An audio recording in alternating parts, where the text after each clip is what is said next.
All right, welcome to Cool Cars with Chris, the coolest podcast about the coolest cars in the world, at least in our neighborhood anyways. I got Courage. How you doing today, buddy? Good, man. As usual, always good to be on talking some cars. Been a good weekend, and this is a nice way to end it off for sure. It is definitely a nice way to end it off. You know, the weather has changed earlier this week as we record this. It was kind of like drizzly and rainy. We had some rain down here in San Diego. But this weekend, it changed all around. It's back to flip-flops and sunshine, man. Yeah.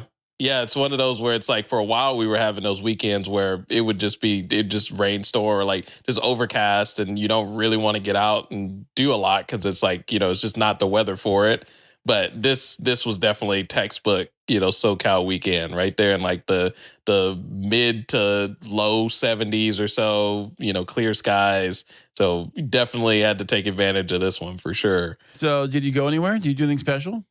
Yeah, we did the whole beach trip. We haven't done that in a little while because I know we were talking about it, but going to the beach, with young kids is always, just a lot of advanced planning. And do they get sand like everywhere? Like everywhere sand should not be. Trust me. I mean, there's where my garage now has got, I got to sweep it out because all of the toys and stuff we got, oh yeah, there was sand through there. I will say small shout out plug to Last Fit floor liners because I definitely put them to the test. They hooked me up with a set of those a while back for the Elantra Inn, and they definitely were full of sand when we got back. And you could lift the whole thing out and just shake it off, right? Yeah. I usually just vacuum it because it's really well sealed, like on the edges, so there's no likelihood that you're really getting anything under it. So you just vacuum it out and just super quick. Versus before that, it was a nightmare. You knew that you were just going to be finding grains of sand in weird places weeks down the road. Dude, I remember my kids were always arguing about taking a shower, but day after the beach trip, they are fighting for the shower. Yeah, who's going to do it? Yeah. They're jumping in the shower because they got sand and stuff all over them, especially at the showers at the beach. But those are always crowded and who knows what's going on over there and stuff. But yeah, I used to always, been to the beach in a while. In fact, I haven't even used the pool here now that I lived here. People use it all the time, but I haven't used the pool either. So it's kind of one of those things where I used to use these things, used to go to the beach a lot and used to do all that kind of stuff. And I don't know, man. I haven't been in a while. I'll probably go this summer. I always go. In fact, I just bought some new beach towels from Costco. Yeah. Costco, shout out. They got everything. But they had their summer stuff, out and about. They had a whole beach towel section. Nice quality beach towels. Like really expensive ones, Well, not expensive price, but quality build. Like quality stuff. Yeah. Yeah. They had those. So I got a bunch of those. And so we were ready to go, man.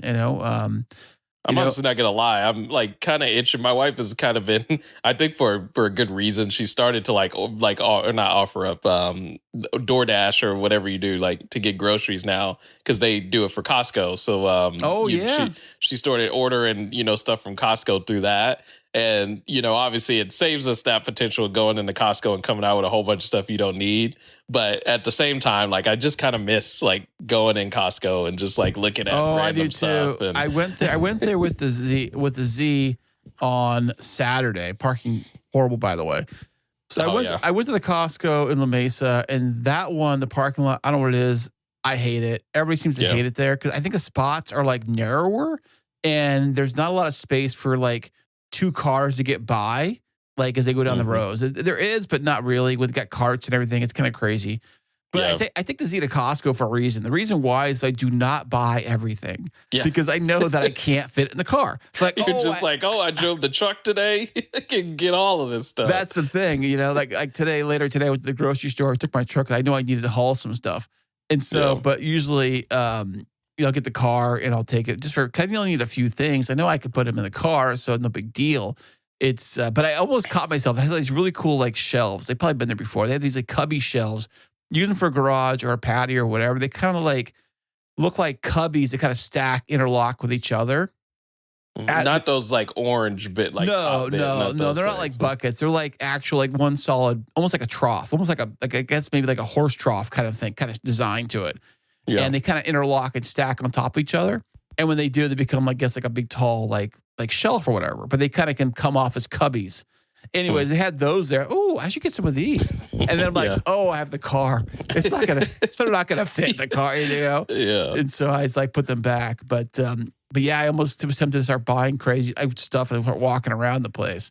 But you know, all the YouTubers, when they get cars, especially sports cars and stuff, back in the day, it used to always be the most popular videos to just like do like a Costco run and see how much you can store in the back of your sports car or whatever. But what do you do as a backup plan? Like, say you take the car over there, and it's just me, by the way. I take the car over there, and then I buy like $300 worth of crap, and then I have to like leave it or go back, walk over to the exchange place, and like have them like take it all back and get my money back because I'm an idiot and I can't. I never really thought about that actually. I wondered like if anybody really had like a backup plan in that scenario of like just a buddy, with them. Or I have to call somebody and say, hey, can you please come over and help me? Bring your truck over here and help me, haul this crap I bought today at Costco.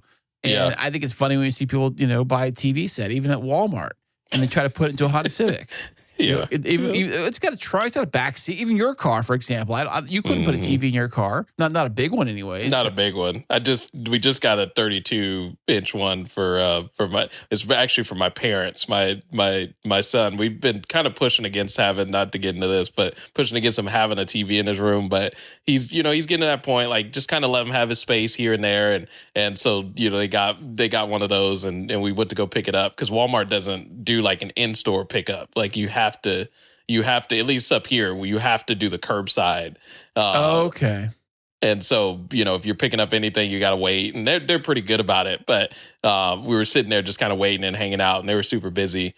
And at a certain point, we just got distracted and didn't even like know anything was going on. And so the guy kind of rolled up to us. Oh, they got your delivery, and I was like, okay, let me start trying to make room for the TV. And I realized like 32-inch TV is really not that big, like because I haven't bought a TV in a while. So I think my computer monitor is almost that size. Yeah. So he's like holding it, and I'm like, oh well, just go ahead and toss it back there then. Like I thought I was gonna have to do some jigsaw puzzles. You're waiting for the forklift. You're waiting. Call Johnny at the forklift. Bring him over here. Like beep. He's got the forklift on the pallet. It's like sitting right there. You're like, okay, where do you want this? Yeah, that's crazy. So, hey, but what is going on in the car world, Courage's car world? What's going on today, buddy? Me personally, not a whole lot. I did have an install, another install, which I think is going to be my last for a while. What'd you break, dude? Courage is installing what now? Bigger turbocharger. You cut the roof. Yeah.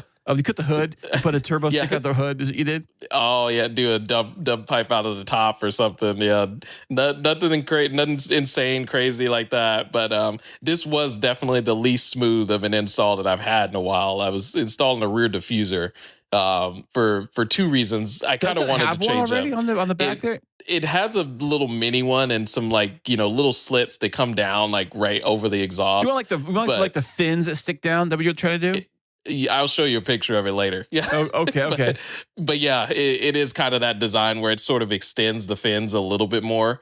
And then it has like some overhangs, but it also has these side spats that go off of the side skirt that comes back behind the rear wheels that I wasn't really like a huge fan of because I thought it was a little overkill. But now that I have them on, like I'm just all about it. Like it really completes the back of the car. Oh, nice. But the fitment was not perfect. And I'm going to be doing a video on the channel, so shout out, at some point. Okay, nice. This is the first time where I really had to like do some stuff to just get this thing to fit properly that I'm not really that happy about. Like, I had to use JB Weld, which I hate using that stuff. Oh man, because it gets on everything. Like I had to like literally scrub my hands because I just for some reason found myself with like a whole bunch of it all on my fingers and stuff. So didn't like that. It leaves like that white residue when it dries. So I got to go over and like try and scrub it off of the little parts that I missed now. So all in all, like it looks good from afar, but there's little things where like everything else has been a pretty straightforward, clean install. So like I said, you live, you learn, you can't win them all, but it was one of those where I was like thinking, oh man, like this is the first one that I'm not like as happy with the end result as I want it to be. But all in all, it still looks great. It looks great. It hides my underglow a little bit. For Instagram shots, looks great. Yeah. Don't go zooming in real heavy on all the finer details. Basically, everyone do that right now. Yeah. Whenever you see the car out in public, like go look at that particular part of the car. But other than that, no, it's been good. We like I said, we packed it deep for the beach yesterday. Literally threw everything in there. And then today I went to a little Cars and Coffee over at one of the local wineries we have over here. Oh, nice. I was going to go to Cars and Coffee this morning. Dude, I thought about I was up late last night, and I'm like, I'm not feeling it. You know, I think Cars and Coffee is for the early risers, and I am not an early riser. So it's very, very difficult for me to get up that early to do something, anything for that matter, you know? And so I think next, I always say like maybe next time or whatever kind of deal. But I was going to go out this morning and I was like, yeah, I'm going to do it. I'm going to go out there and all this stuff. And I just didn't make it, you know, I just like, here it is like 8 o'clock, 9 o'clock. And I'm like, I'm over it. You know, I'm not even like woken up yet, you know? And you know, and it's gotten harder and harder. Like it's, you know, I used to just be spring chicken, and I'm still kind of like that where I'm sort of up in time to do it, but then I'm just really like, you know, willy-nilly about getting out the door. And then you realize like how much time's passed when, you know, while you're just kind of lollygagging, and then you're almost at that point of like, do I even still go? Or, you know, I'm like the king of lollygagging. You know, like that's my thing, you know, like I am such a slow person in the morning. Like I'm just coffee and chill and social media and the laptop, and just next thing I know, it's like, oh crap, I'm late for work, or I'm late for this, or I'm late for, you know, whatever it is. And so that's kind of my thing, especially on the weekends, is that I'm just like, I don't want to do nothing anymore. You know, I'm just like, I'm kind of over it. Unless I'm traveling or something like that. That's a different story, I guess. But I think also too, if I didn't have anybody going there with, like, I mean, anybody, like if say you and I were going there together, different story. Because I think we both be kind of motivating each other to go down there at the same time. Or if Jacob was wanting to go, if he was here, he wanted to go, he took his car or whatever kind of thing. Or even the Z has not been to a Cars and Coffee yet. Other than except for that's right. Yeah. That's right. You crashed the party for KDM Day. Yeah, so. I did. I said, look, you guys could have had. No. But shots fired. Yeah, I know. But no, I was saying like I have not taken it to a Cars and Coffee, other than like that, of course. And so I haven't done that, and then we haven't taken Jacob's car in a while, and he's been busy with his new job and different things and stuff, and so we've been kind of busy doing other things on the weekends. So the weekends are kind of like a mishmash of doing stuff. And I'd like to get back to doing Cars and Coffee events. In fact, there was another event that was brought to my attention. I sent you about it. Happening in LA, and I'm like, oh, that's another big event. I love to go. We'll see. You know, like for me, I have to start really being dedicated, and I have to like start taking like going to events more seriously. Other than like maybe I will, maybe I won't. And like next thing you know, 4 hours go by, and it's it's already over. You know, and that's my problem, I think, is I have to get more like strategic with my time. My time's kind of been like kind of all over the place a little bit. I think if I had somebody help me, like motivate me in my corner to like get going at a certain time, I probably won't do it. You know, that's my problem. You know, so if I had somebody going with me, hint, encourage here. If I had somebody if you had somebody going with me to like do an event, like we did in Willow Springs kind of thing, you know, like if you didn't go to Willow Springs, like I don't know if I would. I don't know if I would go, but I'm like, I might. That was a commitment, though. Like you know, getting out there. It is definitely a commitment, but I think it's also a commitment. We have more than one person involved doing it. You know, more than one person, like tag team, like a part of a team effort versus just going out there by yourself. Because I think you're a little more dedicated, a little more. I guess dedicated is really the word for it. Yeah. There's more investment in it. Definitely. Going and. Yeah, no, I mean, I'm definitely down to be that advocate. I will say it's. I was talking to somebody about this earlier that it's been interesting kind of seeing even like over the last year how kind of this inland empire, Temecula, even now Menifee, Marietta, some of those, and then like Escondido, how the car scene has kind of grown a lot more up north, a bit more. Whereas like I would always be kind of going down to San Diego to like Rancho Santa Fe and, I would make it down to Point Loma and some of those, Cars and Coffees. But literally like this last month or so, like there's been so many events like between Escondido, San Marcos, and then here where I am. And then a little further up north, Menifee, that I've been really kind of in this area a lot more. I'm actually itching to get down more to San Diego now and do some more of those kind of more usual cars and coffees. But it's been interesting to see that the shift of like a lot of different events kind of popping up here. And, for me, it's obviously a lot easier when you just got to travel 20, 30 minutes or something versus like knowing it's going to take you an hour to get to an event, especially in the morning. Oh yeah, it's a hike. I mean, the event I was going to go this morning wasn't that far, but it's just like I thought of pulling it off, and getting over there and all this. I had the whole thing mapped out in my head, Yeah. But I was up late last night, talking to a girl, you know how it goes, and next thing you know, it's like 2 a.m. And I'm like, oh, well, I guess I'm not going it must have been some good conversation, though. There's a win there. I guess I'm not going to Cars and Coffee tomorrow. Yeah. Kind of a thing. So it's like one of those deals where things kind of happen and you kind of like getting swept away with the conversation or whatever it is, like with podcasting here too. And before you know it, it's like, oh, well, I guess I'm not going to work tomorrow morning early or whatever or something, or at least I'm going super tired. Red Bull, do your thing, Yeah. And so, I know it's hard going to some of these cars and coffees because I struggle. I want to go to all these things. And I think maybe for me, though, like I was kind of wondering this. I think right now, it's got to be like the busiest time of my life I've ever had in my life, like ever. Like the busiest time I ever had. There was time in my life where I wasn't busy at all. And maybe I'm not busy. I'm just think I'm busy. Maybe it's what it is, horrible time management. But there was a time in my life I remember where I was so bored. I would like, I don't know, go everywhere and do anything and whatever, any time of day and whatever and stuff. Yeah. But, especially if you have kids too. If you have kids and you got different things you're doing, and they got priorities, they got things they got to do and schedules to keep, and they got all these different events they got to be at on the weekends.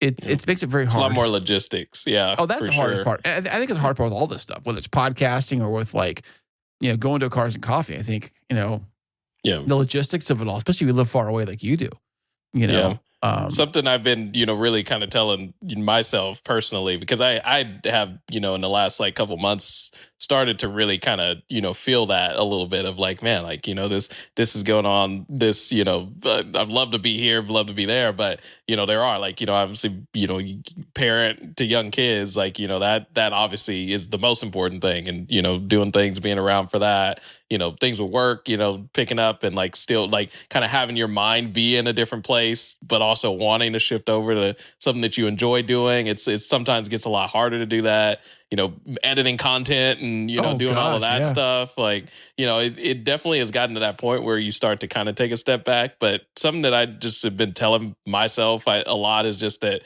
we all just kind of go through different seasons. Like, we're in a season, sometimes we're in a season of craziness of just like literally just knowing, we all know that like it never feels like we have enough hours in the day, but there's just certain seasons where that's like super evident. Like there's just not enough time to work through everything that you had to work through. And sometimes we do have those where it's like, a little bit more flow and a little bit more freedom around it. And, and ultimately the goal is to potentially create more of that, if you can. But at the same time, the only way you get there is by having some of those seasons where things are just kind of crazy, kind of haywire. You just feel like you're just go, go, go. But, I think that those go, go, go time frames are kind of where we start to build more of ourselves and we get strong. We learn how to manage time a little better. And then we enjoy those times later, potentially. But, Yeah, well, speaking of Cars and Coffee, I wonder if a lot of people that go to these things regularly, I've been asking you because you go to a lot of these regularly, are a lot of the people there like the retirement age crew where they don't have much going on? That's a good question, honestly. And I honestly not really. Like it's definitely a pretty big mix. Like you do get, kind of the older, especially at the classic car, like a lot of the muscle car, classic car stuff. Like, a lot of those guys who are retired and, older demographic. But I think too, you can, on the younger side, you tend to get, some of the folks that, might work like jobs where they're, up super early in the morning a lot. And so they're already sort of conditioned, like they might work throughout the week, and they're already kind of conditioned to being. That's probably what it is, because years ago I used to work like super early, like in that shift, that super early shift, So like going to a Cars and Coffee would be like a no big deal for me. I would have been there like 6 a.m, wide awake. Let's go, let's do this. No coffee required. Yeah. And now I work the opposite of that. So maybe that's what it is too. Yeah. There is nice finding some of those events where they will pop up and they're like a nice little like 10 o'clock, maybe 11 o'clock. They'll start, 11 a.m. to 1 or, those events that are kind of in that sweet spot, not super early. But coffee and lunch. Yeah, you can't really be in cars and call. And then you have some of the ones that throw. Last weekend I went to Elite Finish where they kind of do this big quarterly thing, and they call it Golden Hour. Where sunset or something. Yeah, so they do it right around like 5 o'clock, I think, to 7 o'clock. And they actually did it. They had two pretty big events that same day, and so the earlier event was like from 11 to 1 or 11 to 2, and then theirs was from 5 to 7. But that's obviously kind of nice too, except some people kind of have like a connotation of like the later car meet type scene, which I go to some of those sometimes. Some of them are definitely just not my thing. Are they the takeovers? No, I definitely stand hard and fast on. Yeah, if any of that stuff's going down, I am not about it. But they tend to still have like kind of car meets that'll start like at 7:30, go till 9:30, and they're the ones where you see in like the invite like no revving, no burnouts, they got the HOAs over there. Huh? Yeah, basically they're like some of them be like, hey, we have police on the premises, so they'll be watching you to see if you're doing anything, and again, kind of hampers the environment a little bit, but it's still it's a cool scene when it's done right. I've been to a few night meets that great vibe. They even have some food vendors out. Nice. Now since I have the Underglow on the end, obviously it's nice to take the car out. Where'd you get the Underglow, by the way? Where'd you get it from? It's a company called Hard Tuned. Is it is it a switch or is it always on? No, it's a switch. So I have the switch in the cabin, so you can turn it. You can turn it on. Color it's like too? the kill switch. Yeah, I have a controller and app that you can change all of the colors. Is there like a pattern? Could you like a pattern stuff too? Like they go around in a circle or flash? Full on. Yep. Full on. Like it'll even light show. It'll sync to music. Dude. You gotta be now that's your video. You gotta make the whole light show with music and stuff. Like put a beat to it or whatever, and have it going like it'll listen. It has I'm thinking like the Christmas lights when the people do the Christmas shows. And they do the music and the beats and all that kind of stuff. If you could do that, like a 4th of July themed one with fireworks behind your car, like even if they're AI fireworks, like fireworks behind your car, dude, I just gave you your whole YouTube channel. You just gave me the idea, dude. That is it, man. Yeah, I'm for it's a small plug too. I did just post up the video, the install of that. That was my last video I just put up. Okay. Which is doing okay-ish. It's a little more like there's certain people that are super into that. There's certain people that aren't. So I'm just basically the main reason I wanted to do it is because I didn't see any videos particularly installing it on the Elantra end. So there were some quirks that I was like, oh, it'd be helpful if somebody else is doing it. That's a nice thing to have when you have a car channel dedicated around a particular car, like your Elantra or my Z. I think the Elantra end's fairly popular. I think that obviously the Z is more popular for like massive people that have them and are probably searching them, that kind of thing. But I think with the end though, like installing anything, even your intake you did, install videos on particular cars are probably pretty popular. And also the fact that there is not a lot of other Elantra end channels that I know. Is there? I'm sure. There's some big ones, like some bigger ones that have been around and were my go-tos with some of like the early install, like, parts and stuff that. But you could probably count the ones that, are really like in sort of like 1,000+ subscriber realm. You can probably count those, on a couple hands, like, if not on one hand. Ends, though, like for end specific content. Like, you got a lot on Instagram, like a lot of profiles, a lot of that kind of stuff. But in terms of like real like content creators, it's definitely a small niche for sure. It contributes to, again, just with it being just kind of still like a little bit of a, misunderstood brand. And, a lot of people still don't really even know like about the performance side of that. I didn't. Honestly, God, I had no idea because I know a guy at work had one of those, Elantra ends. Yeah. And I saw him drive it and I heard it had a little bit of exhaust on it, a little bit of like, it sounded like a 4-cylinder, of course. Yeah.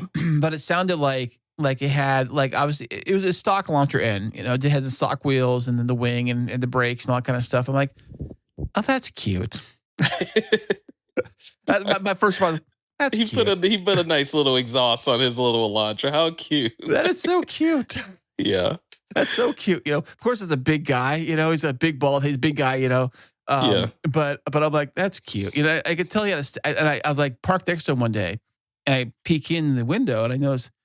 They make that a stick shift? Yeah, that's always everybody's reaction. Like, but honestly, I thought it was a family wagon that had like just an appearance package because I remember I think it was Nissan had like an Elantra, like Nismo or some weird package. It wasn't quite like performance package, but it was like just an appearance package.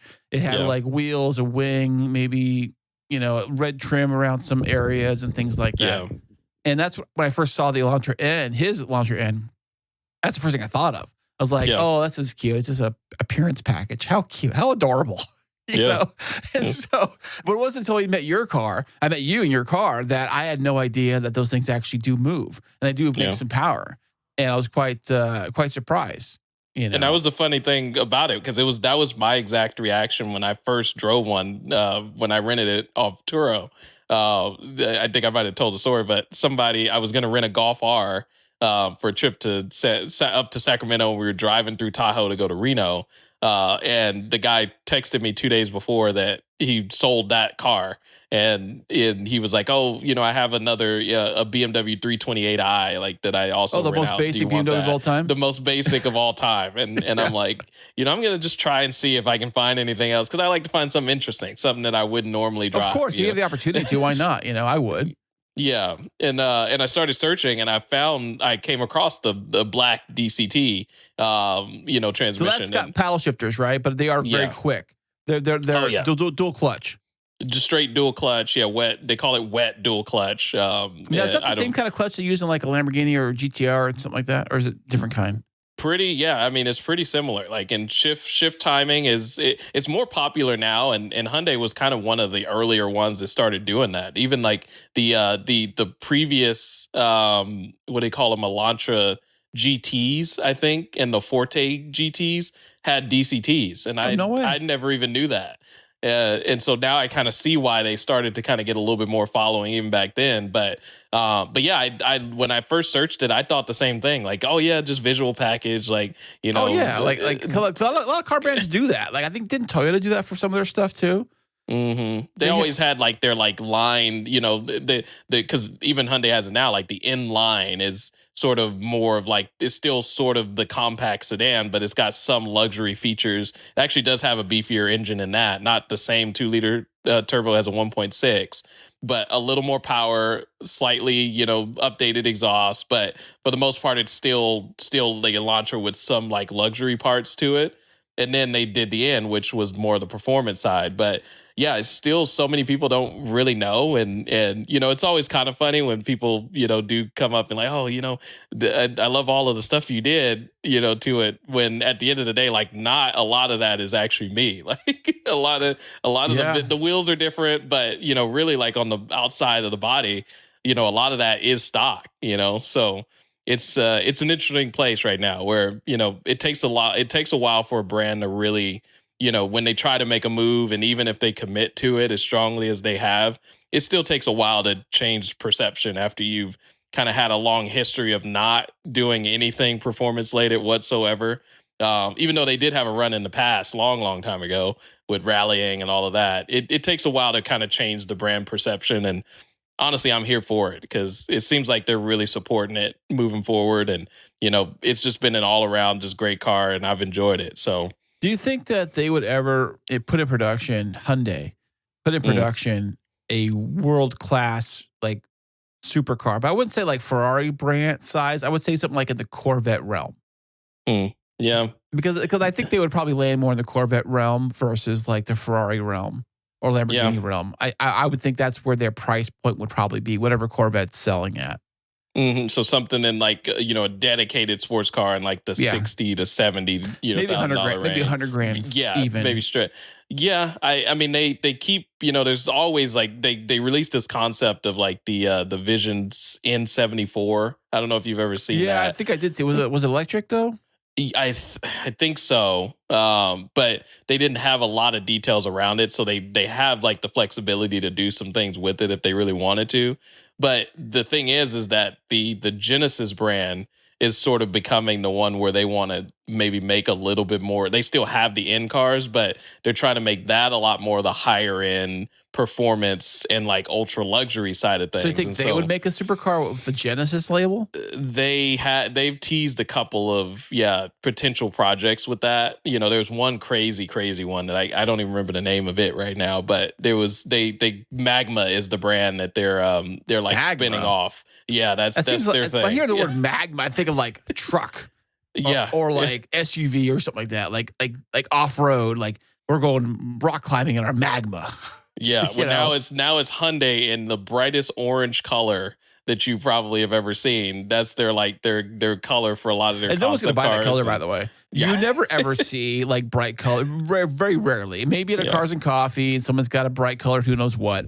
But for the regular population, like regular cars, you see a lot of grays, whites, blacks. Yeah. Silver. I was in a line of all white cars with the other day, and it was just like, it was crazy. It was like, wow, really? That is like, just the go-to is just get a white car. I kind of like the fact that my color in my car is not a poppy color. It's like what do they call it? Gunmetal gray, whatever it's called. It's like a gray silver-ish. Is that it does kind of blend in. I think when you're kind of like on the freeway and you got a cool car and the cops really see you, you kind of might want to find out something that kind of camouflages you a little bit with the rest of the crowd. That's probably why a lot of these boring colors are so popular, is because they're just like, you just kind of blend in, and you don't want to be like be popping with the cops, and they're whatever. In fact, I was flying to work the other day. I was flying my truck of all things, not the car, the truck. And I'm flying to work on the freeway, and I'm probably doing like 80 or so, or close to 80, which the truck does no problem for the most part. And I'm with a few other people, and I come around the corner on the freeway, because the freeway's it's flat, but there's curves and ups and downs, so you can't quite see over the ridge until you come down to it. It's one of those kind of sections like that. And then as I come around, there's a highway patrol just like door open, like facing the cars coming his way, which is, I'm one of them. Yeah. I'm sure he had the gun out and the radar gun out and everything. And I'm like, holy crap, slam on the brakes. Yeah. And then a car like flies by me on my left. He's like in the fast lane. And I'm like, if you're going to, because he was like pointing at both of us with his radar gun. Yeah. And I'm like, if he's going to get anybody, he's got to get that one. He's got to get that guy, because he went by, he can see that he went by me. So you can see he's physically going faster than I am. And so that's my whole plan. Of course I kept cruising, and I look at my rearview mirror the entire time. Like, where is he? Where is he? Is he coming? Is he coming? Is he coming? And, no, he didn't. I didn't come. I didn't get. He didn't even go up for that guy. I don't know, dude. By the time I kept on going, I didn't see him back there, so I don't know. I don't know if he didn't go or what he did, but he was like, "I'm gonna give these guys a pass today." Like maybe, I don't know. I mean, there's times where I'm flying. I'm always head on a swivel, man. Everywhere I drive, always looking for officers and the radar guns, and just looking for them everywhere I go. And they make it trickier now with that new camouflage highway patrol vehicle. Have you seen the new one? Have you seen? Yeah, I've seen some pictures of some like Camaro. Those are easy to spot. Those are. But yeah, I know what you're talking about. The one, the ones that truly just look like regular civilian cars. They are the Dodge Durangos. Mm-hmm. And they completely removed all visible, like no front bumper, like bumper grill, like you see on a police cruiser. No top roof headlights, no dual colors. It's one single color. And the words Highway Patrol are on the door, and they're almost like written in black they're written in black on a dark color paint. Mm-hmm. So you got dark color paint, like a darker brown or gray with black lettering. So it's like very blending in, kind of thing until you really look at it. And so the reason why they do that is so that they can catch speeders and people driving crazy and that kind of stuff and blend in. Nobody can see them. But now I'm on a lookout for Dodge Durango. So any Dodge Durango I see, anyone, even if it's like a Hellcat with big like in the roof, they've got the little vents in the roof for the air vents, the Ram air intake for the vents for the supercharger. I see those ones, and I think it's a cop suit too. And back off. I'm like, that might be a cop too.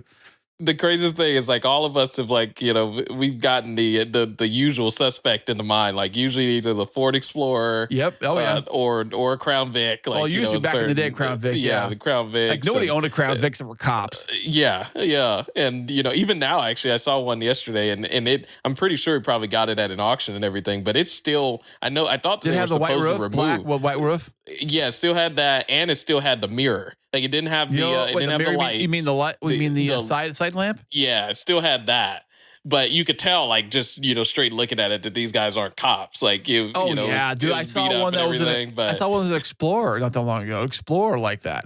It had it was obviously painted as a cop car. It might have had the front bump, the front grille too. I don't know if it did or not, but it definitely had the original paint, cop car paint. The black and white paint. And all that, and all that stuff. And I told my son, we were driving, we saw something like that. He says, "That'd be kind of cool to have an old cop car," because he says, because the old cop cars usually, have modified engines. They usually modify, but I think they modify more in like the way of like the electrical system, because when you have a police vehicle, you have to do an entire like reworking. Speaking of your underglow lights, they got to do like extra batteries and alternators and all that kind of stuff to run all the computers, all the lights, all the extra stuff. Because those cop cars. And also, too, they never shut them off, too. Like, they pull people over. They always keep them running. They're, like, running nonstop. So when one guy gets done with his shift, the next guy comes in, the car's, like, constantly running. They stop it for gas. Maybe turn off for gas. I don't know. But they're always running the cars. So they're probably beat up. Beat up.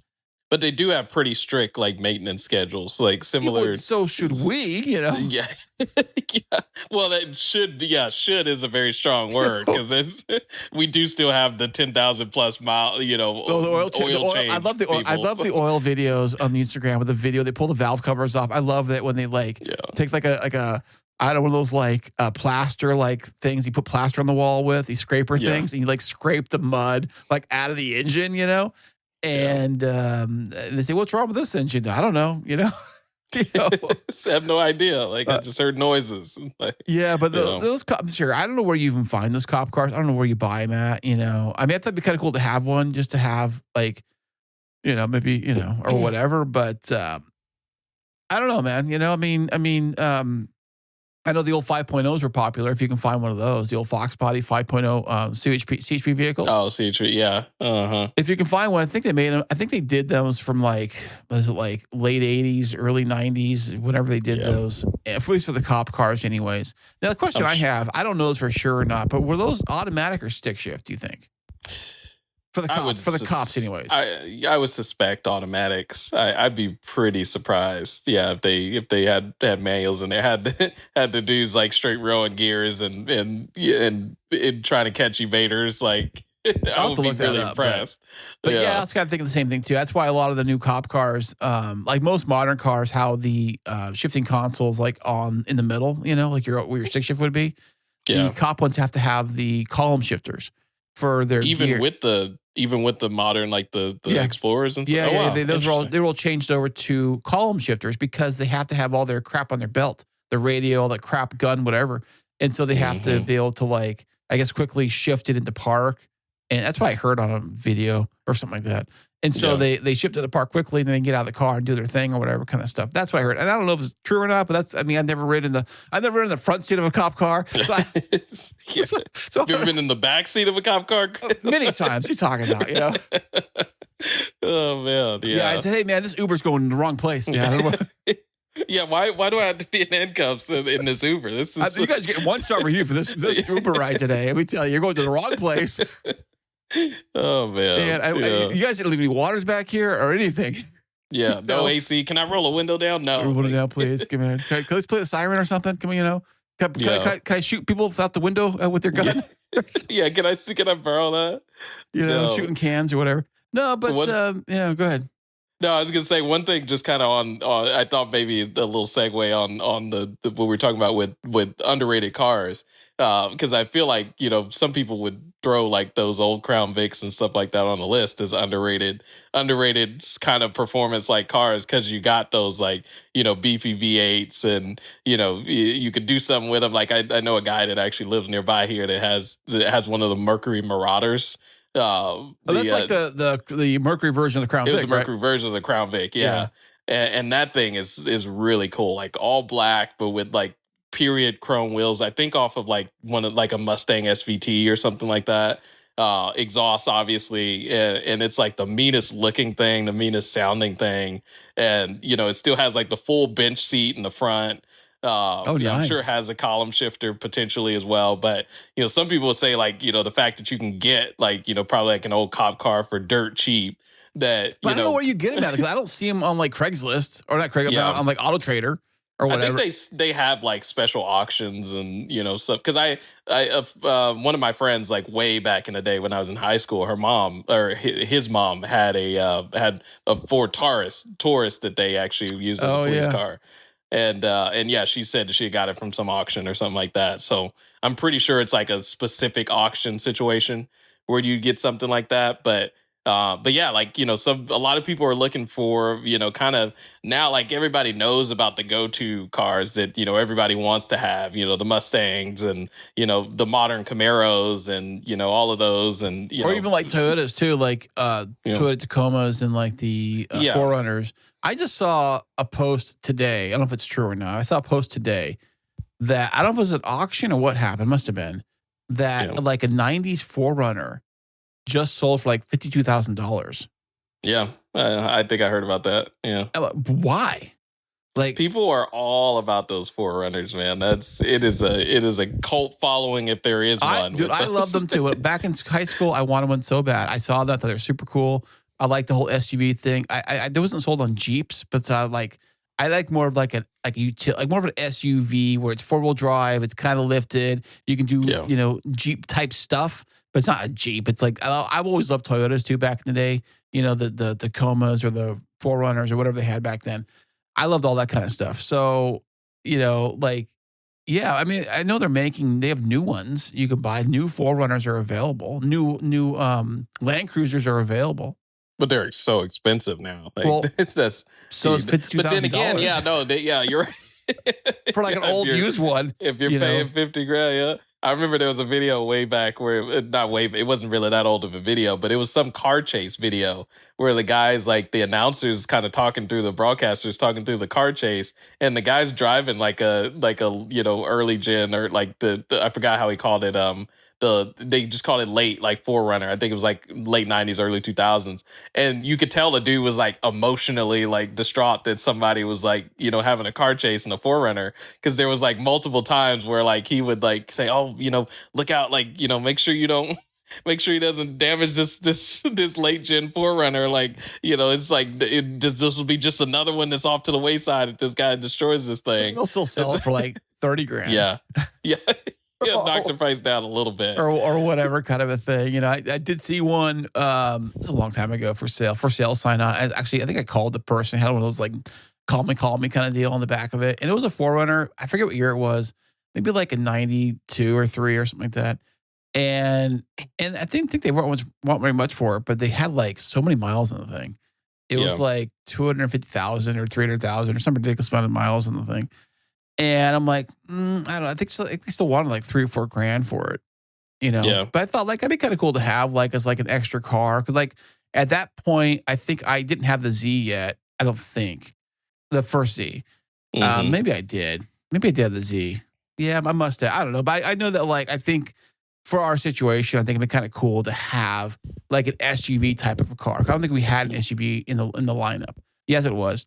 My ex-wife had the Camaro convertible. I had the Z and the F-150. And so it'd be kind of cool to have like an SUV kind of thing in the lineup. Yeah. But like, I mean, it depends how well it's been treated and how, I mean, we buy any kind of used car, you really don't know. You run a risk, yeah, no matter what. Especially if you're taking it on a road trip, because SUVs would be like road trip kind of cars. Because I was looking for like a good road trip kind of car, like an SUV kind of car for like road trips. I think those things work great for road trips. For if you're going to tow something and road trip something, they were pretty good. I think that's what they're really there for, really. And that's why they're probably so popular because, like, not all SUVs, but most SUVs, you can, load up the car and maybe tow something small. Yeah. Like a boat or something. Yeah. For the most part.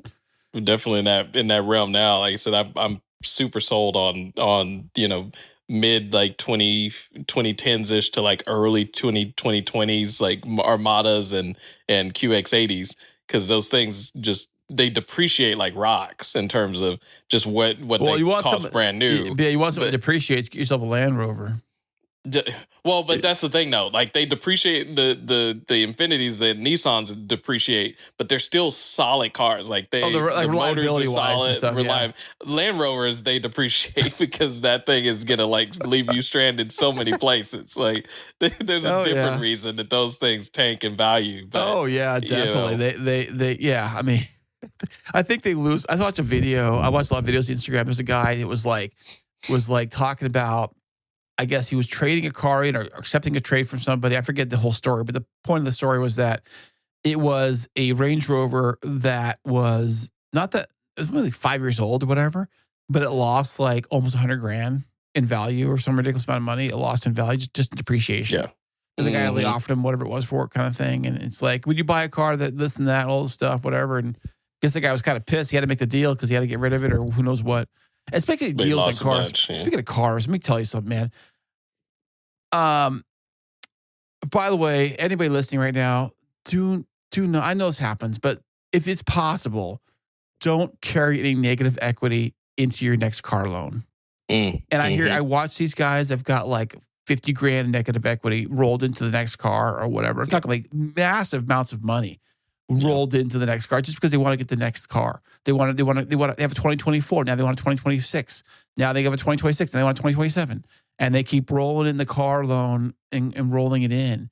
And then their payments are just so, I just hear about like $70,000 in negative equity. Who does that? For a car that's worth, 30 or 40 at that point. Right. Yeah. Because they'll run their credit and they'll say like, oh, you have $100,000 in car note on a Kia. Yeah. Like how is that even possible? Like I don't understand. It just blows my mind. Maybe I come from a different mindset of I don't want to have a car payment, and I get that, we have to do what we have to do to get a car. I get that, but I don't think that you should go super, super negative debt just to get the latest and greatest bells and whistles or whatever. You know? I mean, it's spot on. And, again, I'll be transparent. The car payments are still in my life. Like I am now, looking at that, from a different perspective now when I have, more of that choice of, just being able to buy cars outright and just not have to deal with that. But, my whole mindset around it is, if you do plan to own a car for a long time, and you've weighed up the opportunity costs and all of that, it sometimes works itself out. Like where, if you're planning to own a car for 5, 6, 7 years, don't get something still that, has just this massive monthly payment to keep up with. But, maybe you don't have to, straight empty your savings account to buy that car outright in cash, because, over time, you're gonna make the payments, you're gonna pay off the car, and then you have maybe more of that money to put towards something else. Whether you were saving for a house or saving of that sort. But to your point is, like if you get to that point of I only really plan to own this car for 1 or 2 years, but I'm already upside down in the loan from the start, and then you're gonna last loan, last car, and now you're gonna jump into another one with that already on top of it. That's where that's where the priorities are different. Where, I mean, maybe a lease is honestly, but people kind of look at leases negatively. But if you're really that kind of person that is you kind of had to change your cars like you change your shoes or whatever, sometimes leasing a car actually kind of makes sense for that. You're still, you don't own the car, and it's like renting, really, but it is. You're renting a car, but it puts you at the end of the day, you'll probably be in a slightly better situation than. Let me ask you a question on that then. Okay, let me ask you this. Okay, I know you. I mean, obviously, this is kind of probably one-sided because we both like cars, so it's kind of probably different. But if you had a choice, say you leased some Mercedes-Benz, I don't know which one, but say a Mercedes-Benz, the payment was probably like, for the lease version, it was like $500 a month, right? For the lease on the car. And you got to give the car back. You're never going to like own the car. You got to give it back. You're not getting any equity out of the car. You're not able to turn the car into a trade, nothing like that. You can't sell the car, nothing. Basically you're renting the car. It's a lease. Yeah. Versus you could possibly like, I don't know, maybe Uber Black everywhere you went instead, and not have to worry about driving. But then you miss the thrill of driving. So there's that. Yeah, but if you really, if you really are only in the cars, say to be honest, some people are in the cars just because it's like, oh, like this, I gotta have like the coolest next thing. Yeah, that's true. Yeah, really, totally. Really they aren't like really in the cars, and almost to that point, I agree. Like, you get your Uber Black up, and you'll because it'll probably cost you the same. It'll probably cost you the same if you have to go like. I was doing the math on like when I was taking Ubers for a while and like I can get used to this, whatever. And like it did add up to like a good healthy car payment and insurance. If you took the car payment like $500 and like a insurance or whatever and registration, if you add all that up and divide it over a year, it's probably just as much. Maybe a little bit more, maybe just as much. The fact you don't have to drive, no DUIs, no tickets. You don't have to worry about being distracted on your phone. You can play on your phone, take a nap, whatever. Like all that kind of stuff, which goes with having a driver versus driving yourself. But I mean, there's a thrill of driving that you do miss out on if you never drive and you're just doing Ubers all the time. It's, I mean, I don't know. It just like, I was just kind of thinking about that. If like the end result is you getting from destination A to destination B, that's the only result that really is compared to both situations here. And of course, if you can get everything delivered too, like you said today, like you can, get food and whatever. Get all your groceries and stuff delivered. Yeah. So there's no real reason to like need a car to go run to do things if that's your thing.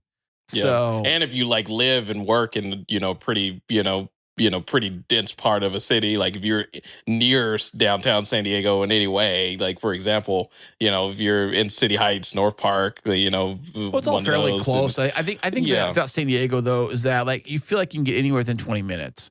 No matter where, unless you go North County, different story. But like anything, I'd call it like in the box of like San Diego. Like if you took San Diego, like drew a circle around like the center section of San Diego, like the whole center section, like anywhere that whole center area, you can probably get to within 20 minutes.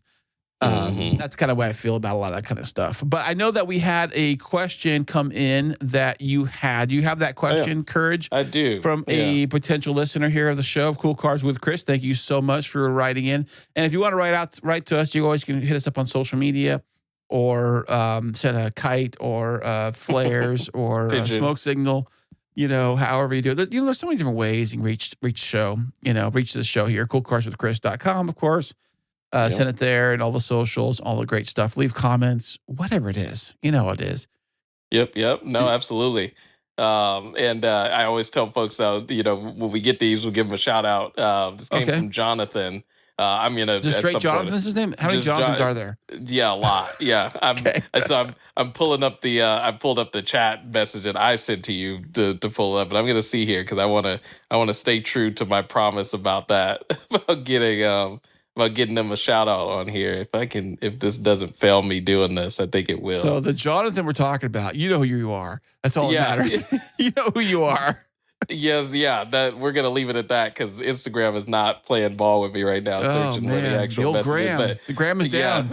The old gram is not working out, but I do got the question here. So appreciate you, Jonathan, for asking. And it was almost kind of what we were talking about earlier, really. With his question was, what do we really define as a vehicle mod or a car mod? Oh, perfect! I love this one. I love this one.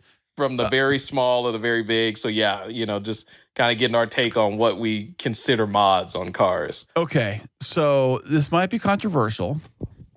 Okay, but Chris's hot take here on car mods. Yeah. Every single person, I would say, every single person owns any car at any time puts a car mod on their car. Everybody does this. And it starts with something simple like changing the license plate bracket. Putting a sticker on the back window. those are the basics of the basics. But that in fact is a modification. And it does make it unique. And the reason why people do this, because how many Elantra ends are there? Probably a ton, right? So you want to make yours different than the next guy's. And if you, but no, don't think Elantra end, because Elantra ends are pretty unique. Let's just take a basic car, like say you have a Nissan Sentra, right? A gray Nissan Sentra, or even a white Nissan Sentra, right? Yeah. White Nissan Sentra. Everyone's got a white Nissan Sentra in the crowd or whatever. So you want to make your Nissan Sentra look different than the next guy. So what do? You change. The first thing you do is you probably change the license plate bracket. Put something cool, color, whatever you're into on the back. Say you're into whatever sports team it is, you put that on the back. And then maybe you put a sticker of that sports team on the back window. Now your car is modified. You're modified. There you go. Yeah. But he's probably talking a little more like serious modifications, like no, I mean, I think that kind of, gets to, at least from that perspective, because he listed really like from, either small to large, like, or very big, like, he asked, like, does a wrap, for example, would you consider a wrap a mod? Anything that takes anything that changes the original stock form of the vehicle.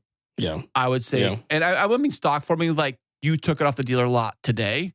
And what you do that's different than, I mean, other than putting the plates on the car, because everybody gets plates eventually from the DMV, and so is a DMV plate a modification? Not really, because everybody that like has to be on the car for it to be legally driven, right? Yeah. I mean, but your plates are actually custom, right? So that would be a modification, and so or window tint's a big one people do. I mean, you wouldn't get crazier. You can do wheels and brakes, and you can do, exhausts, and you can do. You're getting into you can do all that for sake of performance mods and. But I think for the most part, almost everybody does something kind of modification. I think it comes from you think about iPhones or Android phones. But I have an iPhone. You have an iPhone, and what do you do when you buy your iPhone?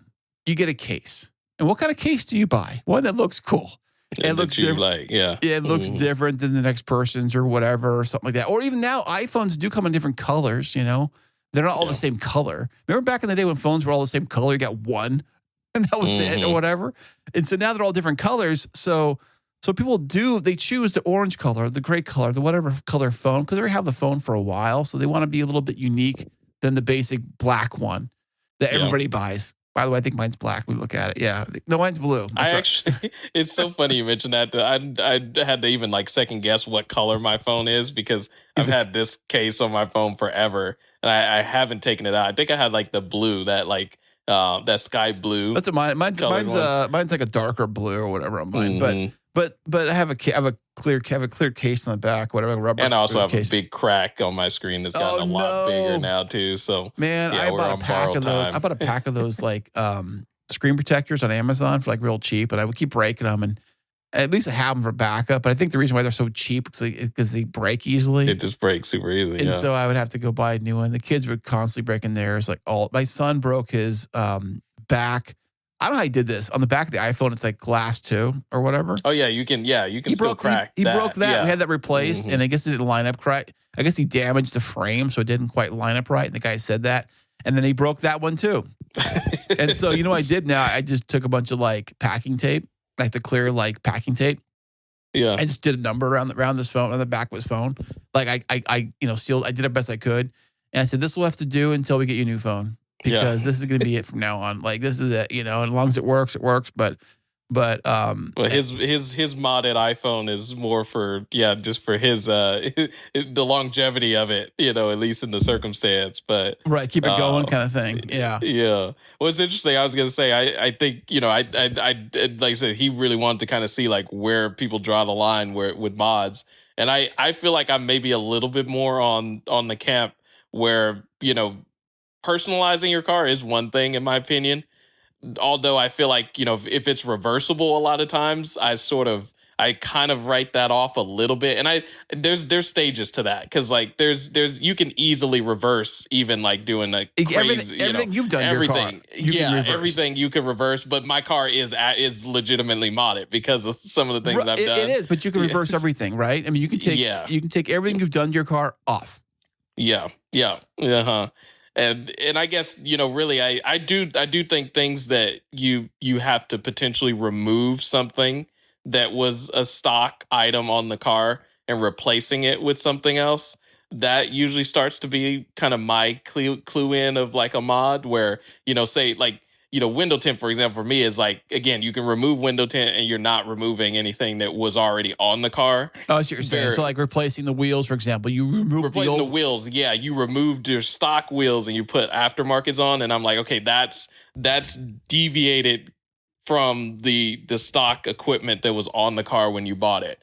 And until you go back to the stock wheels, you're modified. And I guess that's where, and then you get to like actual adding parts. Like I have aero parts that weren't on the car originally. And, now they're extra bits like that are attached to the, so that's like, literally you're adding something that really the car wasn't, didn't come with at all. And so you're for sure, kind of modding in that situation. But yeah, I mean, at the end of the day, we all kind of do all of those things to personalize our cars. And we're even if it's you're the person with the bumper stickers all on the back of your car. Oh, the whole back from top to back, top to bottom. Like all window stickers across the whole back window. Yeah. In Chris's mind, you are modded, man. Yeah, modified. You put another sticker that says modified, like right on the back of the whole thing, modified. Yeah. or whatever. But hopefully you don't get state ref for all the stickers. A cop probably would do that. He said, Bob, we're a sticker for your car for all the stickers you have out there, by the way. And all that nonsense. But yeah, I think modifications, I think it goes back to being personalizing your vehicle. Because even if it's like a bit major mod, like say you wanted to do, I don't know, get that crazy. Big turbo. Yeah, say I wanted to put a turbo or supercharger on my car, on my Z. Yeah. I don't know if California let me do that or not, but say I did that with a tune and whatever else I wanted to do. Yeah, it's modified, and the thing is that I think a lot of people do that because they want to be unique and different, and their car to be better than the regular basic standard one. Like it used to be very popular with the Honda Civics way back in the day. Like the basic Honda Civic, you should get the 1.6 liter, whatever it was, basic engine, maybe before VTEC came out. And they get the exhaust and the intake and maybe put a turbo on there if they had them, an eBay turbo on there, and, do it in their garage. And then, their car is modified, but it's different than your mom's Civic. Yeah, it is. It is, as long as it's not confused with mom's Honda Civic. Like, right, I'm good. It's a different type of car. It is modified. It's your version. It's your thing. And I think that it just goes back to your own personality. Like, what do you want from your car? Do you want it to look cool, or do you want it to have some performance, or maybe a little bit of both? Yeah, it's really the sky's the limit. What you want to do, and I think everybody deep down except inside, if you're in California, there's definitely a ceiling. In California, but yeah, carb, my car is completely, by the way, carb, you're listening, my car is completely stock.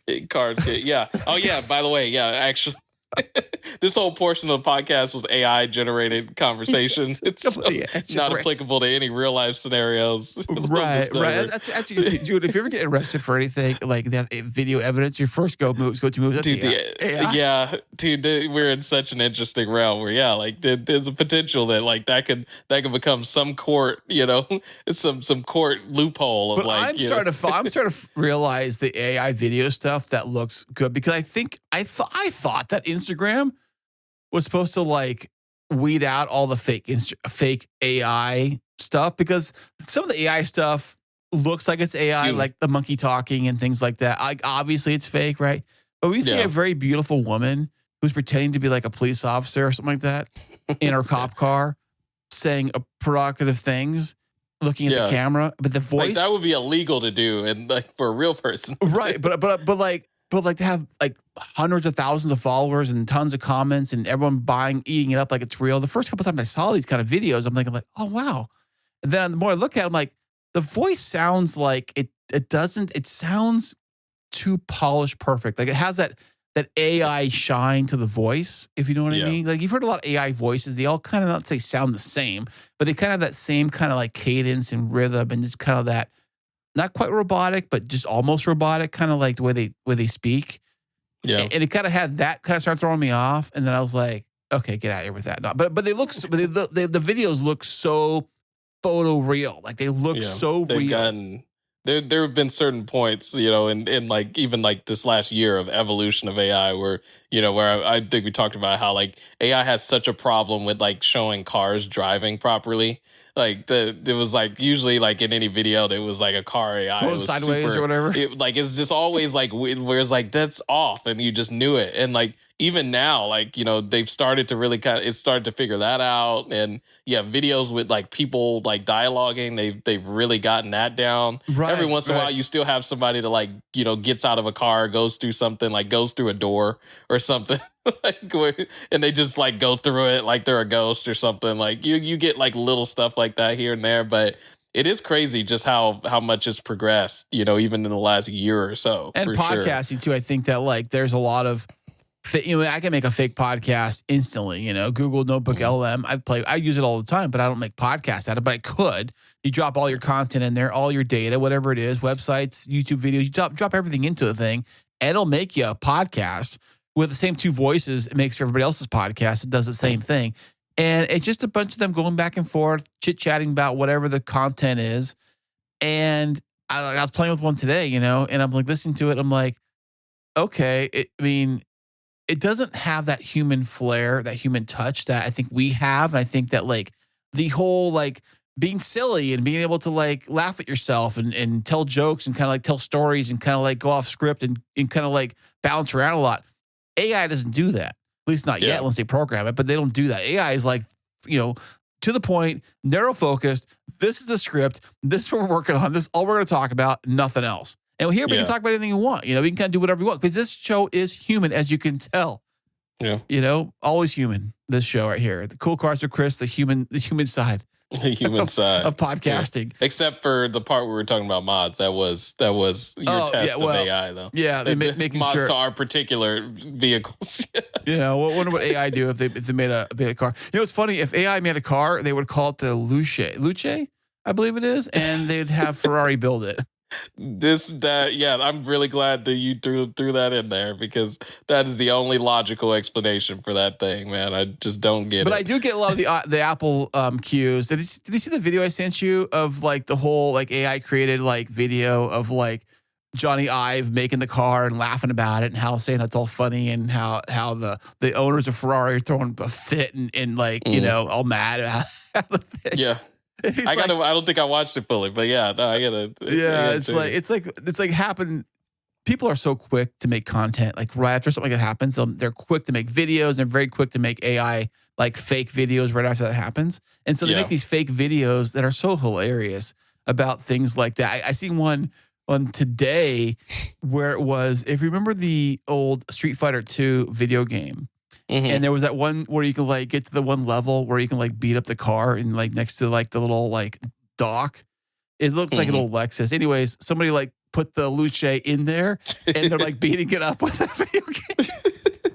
The Luce version of that car in there. So stuff like that. It's so funny how like social media and like how people like take whatever's popular and just run with it. Yeah. And I think it's all good. I laugh at that's like the best use case. That's what social media should be for, and like what AI should be for is that like it's like making fun of like real world stuff, but not like be so realistic that you're like, oh my gosh, is this real? I think that was the biggest problem with AI when AI started doing all these real videos was that like it's too grounded in because reality. they were afraid that people would like believe that this like stripper is a cop and she's like in the car like talking to the camera while she's working, quote unquote. Okay, yeah, whatever. Like it's like if they kind of posed it a little bit more like an SNL skit, sort of, where like this is like not real, but we're gonna kind of make it real, make it funny, but yeah, like I don't know, something of that sort. But good times. Well, Courage, I know it's late, man, and I appreciate you stopping by. I appreciate Jonathan with his question and listening to the show. Shout out to Jonathan for wanting to talk about modifications to his car. What kind of car does he have, by the way? Does he have something modified? Yeah, I'm gonna double check. And actually, his profile is Jonathan. I won't throw out his last name here, but you know who you are, Jonathan. Okay, well, yeah, does he live in California? Because he does, I believe. Then he should know all the modifications that we cannot have here in California. And so that could be. Now, if you could live in the boondocks too, that's another thing too. If you live out in the sticks, or it's like a hack, is that if you register your car in the sticks, like a real small rural town, you don't have to get it smogged. Yeah. I don't know if that's true or not. I've never lived in the sticks. I don't know. But I heard that if you live out in the sticks, register your car in a really small town in the sticks, it does not require California like smog checks. That's what I heard. I don't know if it's true or not. I asked a guy who had a modified Civic once, I asked him the same questions. Hey, how do you get this thing to pass smog? And he says, I have a P.O. box out in El Centro. And I said, I don't know if that's true, but okay, if you say so, buddy. Yeah, that sounds like a this is my story and I'm sticking to it like scenario, but well, that's the way it goes sometimes. So, but anywho, I was gonna say real quick, Jonathan looks like he has a pretty clean. If you know the V, it was like I think mid 2010s like VW Passats. You remember those? They were kind of like the Volkswagen, like the Are they CC. bigger than the Jetta? Like they're bigger than the Jetta. Just bigger than the Jetta, like not by much. Yeah. Like you probably have to put them side by side to really see the difference. But like if you rolled by and another one rolled by, you'd think they're probably the same car. From the front, you would probably think it was the same car, but then from the side, you'd be, okay, that's like the bigger one. It's kind of like the Sonata and the Elantra. They have different design in the front, but like from like a side view, you really see kind of the size difference. Funny story actually with the Passat, real quick. I was actually thinking about buying one of those before I bought the M35 years ago. I was looking at one of those. It was like a red with like the cream interior, and I actually really liked it. But the thing I didn't like a lot about it was that it just felt so floaty, and like again, it's really nice like if that's what you're looking for like more like a luxury car, like a couch on wheels. Yeah, like it really felt like that, which was a little different than what I was kind of looking for, but I loved the look of it. Like I really wanted it, and the only reason I really ended up going with the M was because it kind of towed the line a little bit more of like still luxury, but had some sportier elements, like some more slightly bolstered seats. The transmission was a little better. Nissan's whole thing is like sportier. Yeah. Like sedans, like sportier, like family cars. That's their whole they used to be their whole thing, Yeah. Mm-hmm. So, but his Passat looks pretty clean though. So shout out to him. Nice. Do you think it's automatic or is it stick? Probably automatic. But they Volkswagen has always had like those DCTs within theirs. They're a DSG. Way. So if it's one of those, like those are actually pretty good shifting transmissions to be an automatic. So pretty sporty still. Yeah. That's the way to go. Even though I've never driven one. My ex-wife had the Camaro. It had that. But I would play with it, and she's like, don't change the thing. Just put it back and drive it like normal. Yeah. And I'm like, okay, fine, whatever. V6 or V8? Oh, it was a V6. Come on now. Mm-hmm. Come on, total chick car. Convertible the V6. The newer V6 Camaros were like a little bit more, like they still had some pep. They did. It had like 350 or 320 horsepower. It had over 300 horsepower. I know that. So it's that's why I compared it to the Z a lot, But it was a bigger car though, way bigger than the Z. When it parked side by side on the driveway, it was way longer and bigger. And I think she had like way bigger tires. They had 20-inch tires on the thing, but they're massive wheels on the thing too. It was big. It was a big car, but it was fun doing the convertible mode, cruising around with that. It was always kind of fun, kind of going to the beach on that and that kind of deal. It's always a good time. So but always a good time here on Cool Cars with Chris, man. I thank you, Courage, for stopping by today, and I really appreciate you listening at home. If you want to follow along, you can go to coolcarswithchris.com. Hey, Courage, where is everybody going to find you on your cool YouTube channel? Yeah, feel free to check out the Driven Dad 22 Instagram, on YouTube. We'll be doing this more as well. So ask some questions. Either shoot a DM to me or Chris, and we'd love to answer some questions for you guys. So be sure to send them in. That's it. Fantastic. And until next time, be safe, drive legal. If you're going to mod your car, just do it somewhere else other than California. If you do it in California, make sure you have to get a registration. Get a P.O. box. P.O. box in the desert. Like it's like that one town has like one house and like one mailbox. That's your house for your registration for your car, for your unmodified wink wink car. We get you. Solid consumer advice. There you go. And until next time, we'll see you guys later.